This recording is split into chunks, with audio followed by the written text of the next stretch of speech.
ตัวสิกัดถือพี่น้องมันตัวน้อยครับผมไปครับผมสวยๆครับผม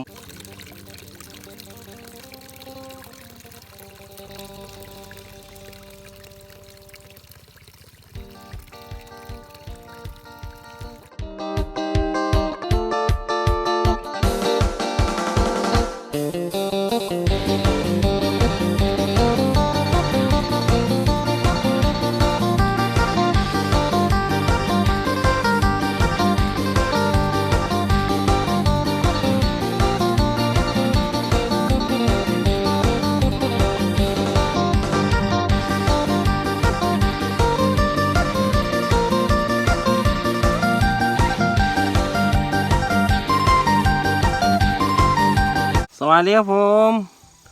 สวัสดีทุกท่านครับผมของโซดาทันเดอร์ซีรีส์ครับผมมือนี้เขาสิมาเทสฟูดฟอกครับผมของฟีติชิงครับผม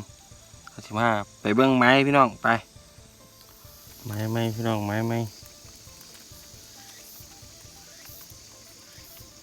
บัวผมอยู่ทั้งเขาครับผมโอเคแต่มันกัดของสายลาวันท่าไปแล้วครับ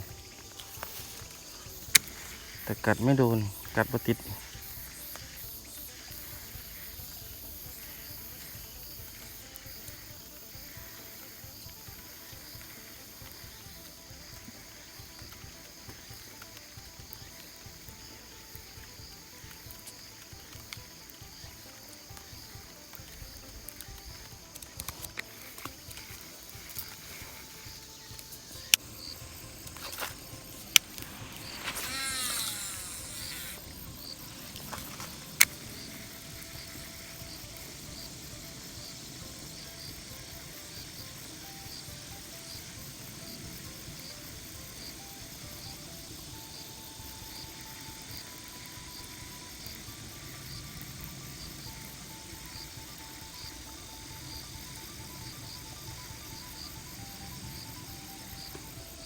ดึงโอ้ยดึงควายพูด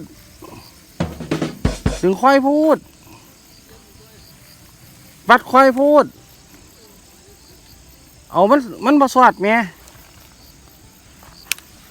เอาข่อยเดียวเบิ่งเจ้าอยู่นี่มันบ่สวัสดแม่ข่อยว่าแม่กัดเลยพี่น้องเสียดายเถอะวะ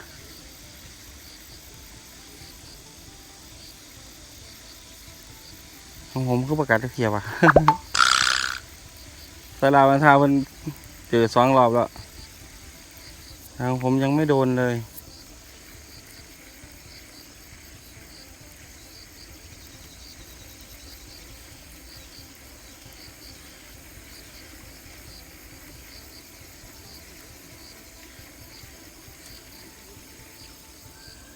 ฮะเดี๋ยวเขาจะไปพุ่นพี่น้องวัด3 รอบแล้วพี่น้อง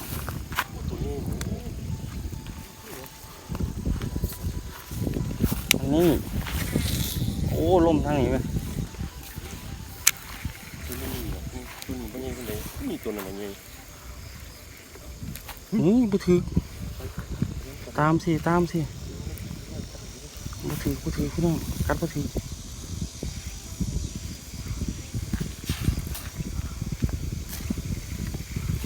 โอ้โหโหดนี่โหดปลาไหนไงวะปลาไหนโคตรใหญ่เลยพี่น้องนี่เป็นหัวตัวมา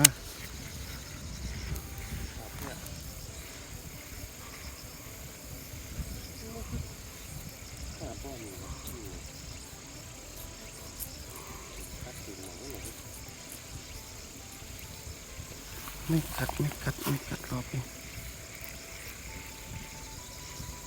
ไม่อุ้ยมันกัดมันบ่กัดใช่หรอมันนั่งอย่างนี้ตัวนี้บักกัดพี่น้อง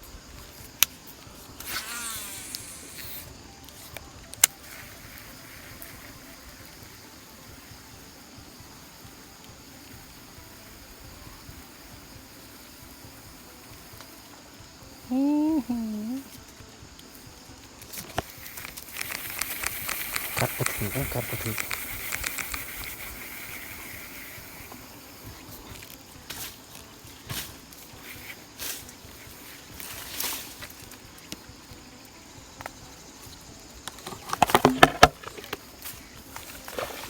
อุ้ยมันอยู่ข้างผมตัวนึง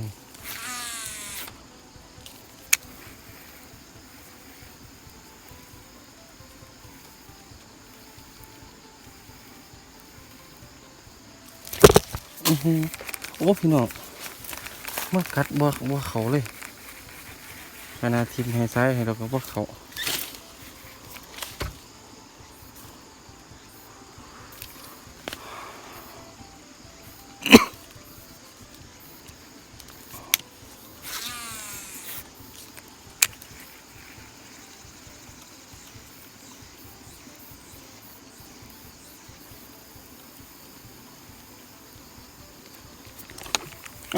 เห็นปะ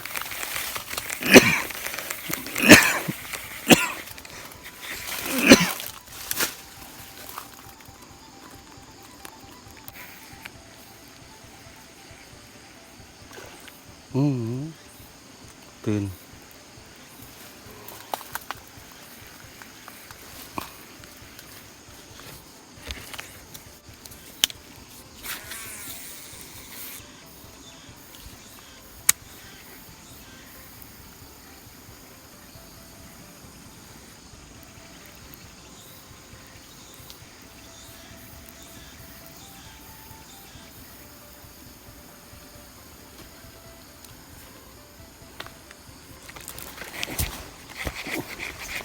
มันเรียบร้อยแล้วน้อง Okay.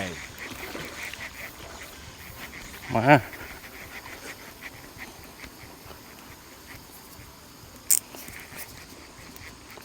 ฟูโรฟักของ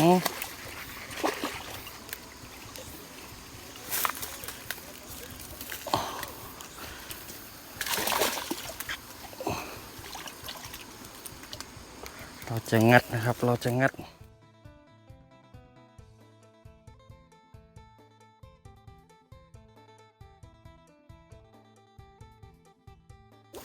แ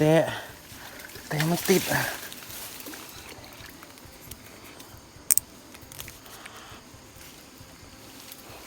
ติดหน้าไม้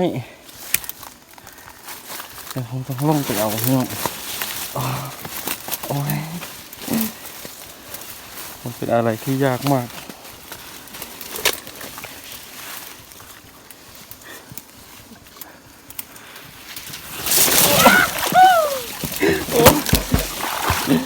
โอ้ย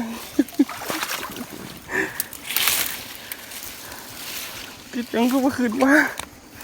ตัวนี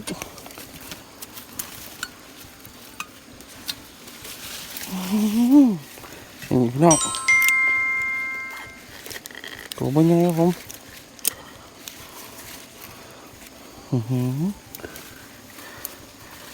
ฟูลฟักครับผมฟูลฟักสีส้มเดี๋ยวเราไปเบิ้งเครื่องพี่น้อง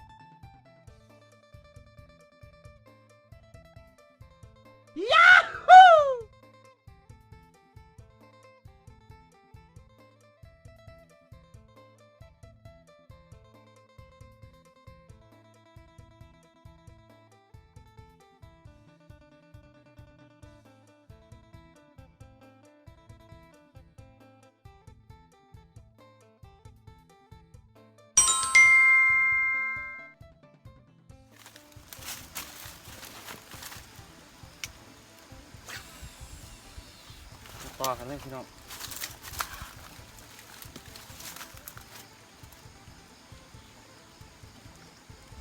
มาถือไหมแล้วมันไรย้ำเลยพี่น้องในกล่องเห็นไม่พูดเลยน่าจะเห็นพี่น้อง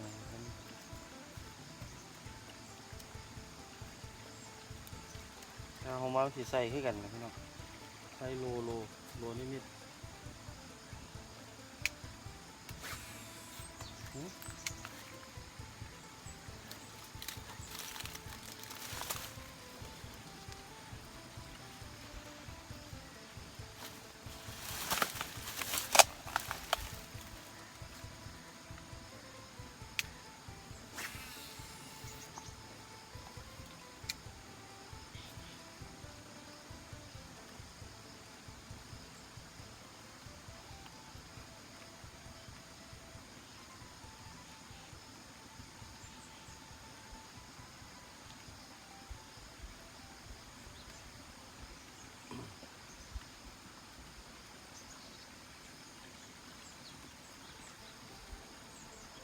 ผม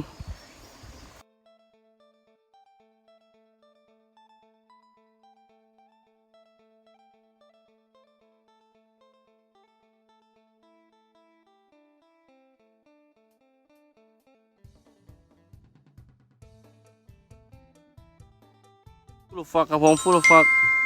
ยังฟูลฟอกของฟิตทิชชิ่งครับผมสนใจก็สั่งซื้อได้ที่เฟซนี้แล้วครับผมเบอร์โทรนี้แหละครับผมครับผมเดี๋ยวคลิปหน้าเจอกันใหม่คลิปนี้ก็สวัสดีครับมานคือเก่าแล้วครับผม